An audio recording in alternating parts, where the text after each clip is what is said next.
3, 2, 1, drop it.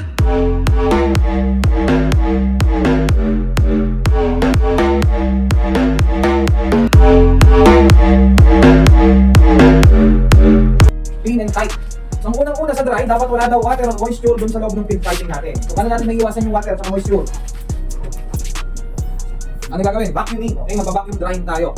Pag mag-insert tayo, kailangan palagi may dalang vacuum pump. Okay, hindi pa pwede yung tinatawag na flushing.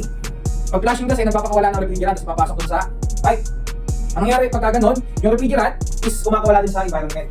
Ang refrigerant natin harmful sa environment. Kaya nga yung R22, mapapansin nyo, napi-phase out na. Kasi sa tatlong refrigerant, between R22, R410H, R32, si R22 yung may pinakamalaking impact. So malaki yung kanyang global warming potential and ozone depletion potential. Okay, so sa ngayon naman, nararamdaman natin yung epekto ng global warming. Sobrang init na.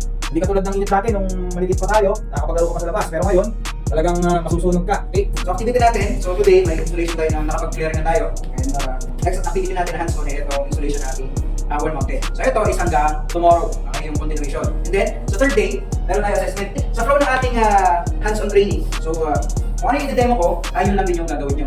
Yan. So before we start, ang first step ng ating installation is pagmamount nito, itong plate natin. Okay, pagkakabit.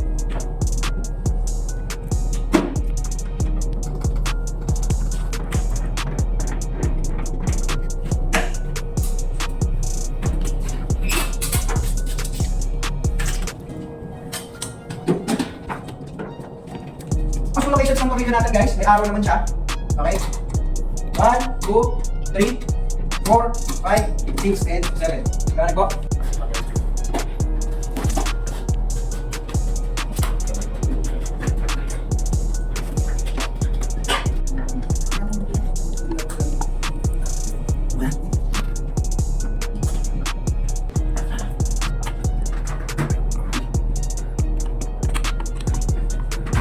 Natin. Pasok natin dito. Etong gas natin. Tapos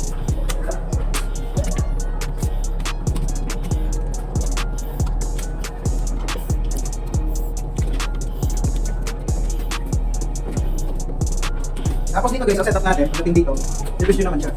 Ayan. Yung gas natin, sa likod na part, yung liquid natin nasa harap. Okay? Pero pagdating dito sa labas, sa likod yung, ano pa rin, sa likod yung gas, likod yung gas, tapos taas pa rin si liquid. Okay? So pagka gawa nyo to, pwede na tayong mag-flare ngayon. Okay? So ito sa akin, kailangan ko pa siyang ikat. Pagka-cut ko, syempre flare. Okay? Huwag nyo kalimutan yung, yung flare nut. Kasi kahit minsan, veteran na tayo, nakamadali, nakakalimutan pa rin yung flare nut. Okay? Saka kung maglalagay kayo ng flare nut, dapat tama yung direction. Pag lagay nyo ng flare nut, baliktad naman, wala din. Ulit tayo. Okay? Yan. So, balot, bed, tapos pagkaputol natin, dapat tama dito, saka tayo may mag-flare. Okay? Tapos kapag flare nyo, ipatik nyo rin sa amin din ngayon. Okay? So kapag magpapanik kayo ng connection dito sa natin, fittings, so kailangan ito, smooth yung natin, yung ikot na itong flare nut dito sa ating yun. Kasi kapag ito hindi smooth, ibig sabihin, may sabit, hindi naka-align yung natin yung tubo. For example, ito yung tubo, yung sa nakaganto, dapat siya ay align sa axis niya. Okay? So ito, in advance ko yan yung pagkaka-tighten. So ito, kung magta-tighten tayo, pwede rin gumamit ng torque wrench. Okay? Ito. Narinig niyo yung sound? Yes. Pag narinig niyo yun, bitawan niyo na. Ibig sabihin, okay na yung higpit ng ating straight aid. Okay? Next naman natin is itong 1/4. Yan. Okay? Ito, meron tayo pang 1/4.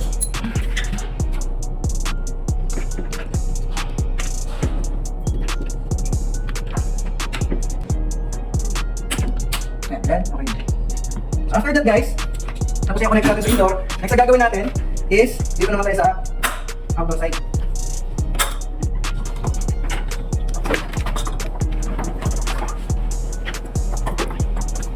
Outdoor side na. Nasakto niya, pagkaputol niya dito sa tuhan lang, i-flare niya na rin. Pagka-flare, pagkatapos i-flare, ang gagawin niyo, balutan niyo muna ito ng magkabukod. Iwalay. Saka ito hiwalay din. Okay? So huwag niyo siyang balutan na nakadikit na dito. Balot muna, nakabukod to solo. Ito, solo din hanggang dito. Tapos, i-combine niyo siya dito banda. Hanggang dito muna. Okay? Yan. Kasi, may connection pa tayo dito bukas. For PVC, para sa drain. So hindi muna natin siya babalutan hanggang dito kasi mag-liligtas pa tayo bukas sa drain. Para makita natin kung yung connection natin dito ay may. Kasi kapag binalutan niyo yan hanggang sa dito, mahirapan tayo bukas. Okay?